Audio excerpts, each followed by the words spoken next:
Les amis, bonjour, j'espère que vous allez bien. Nous allons commencer cette journée avec un petit tour de partage. Nous avons là une annonce concernant un match amical contre le Cameroun.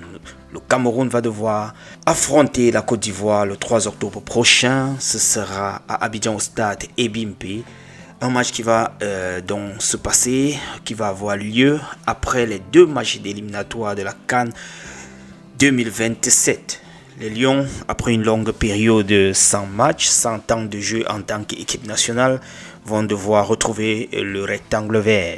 Ça fait du bien, hein, les amis. Surtout après ce sacre des Lions, on aimerait bien voir ce que vont nous proposer nos Lions indomptables.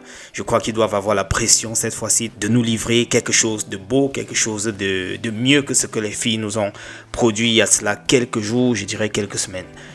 Enchaînons cette fois-ci avec André Onana. Lors de la play-off de la Europa League, Trabzonspor s'est incliné face à Ferencváros, j'espère que je prononce bien. C'était lors du match aller contre Trabzonspor, donc je disais, lors du match aller de la Europa Play-off. Ils vont devoir aller chercher la qualification en Hongrie. Ce sera la semaine prochaine pour le match retour.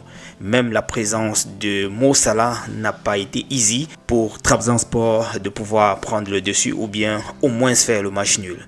Enchaînons avec nos Lions qui ont reçu la visite du ministre du Travail qui est également président par intérim du CNOSC, c'est-à-dire le Comité national olympique et sportif du Cameroun. Il est donc venu rendre visite aux Lions après le sacre continental.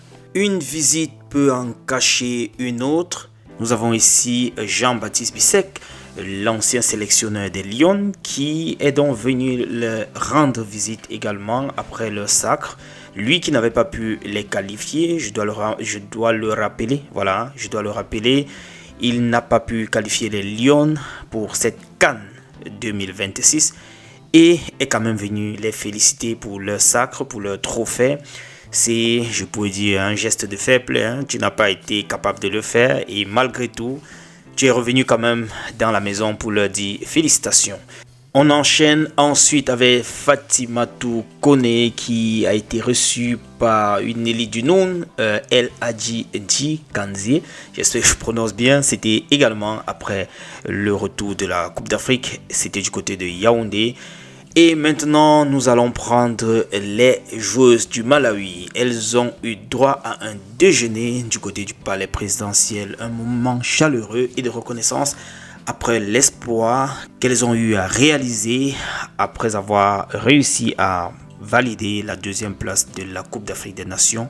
Pour leur première participation, il faudrait le mentionner, elles ont donc été conviées à ce déjeuner, un moment de partage et voilà, très très chaleureux pour les joueuses du Malawi. Elles le méritent dans tous les cas.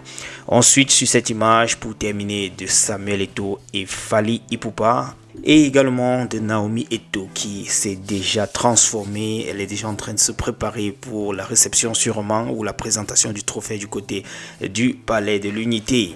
Les amis, je vais vous revenir avec un autre tour. C'était quelques 2-3 petites actualités que je voulais partager avec vous. On se prend au courant de la journée. Je vous souhaite déjà par anticipation un bon début de week-end. On est ensemble. Ciao.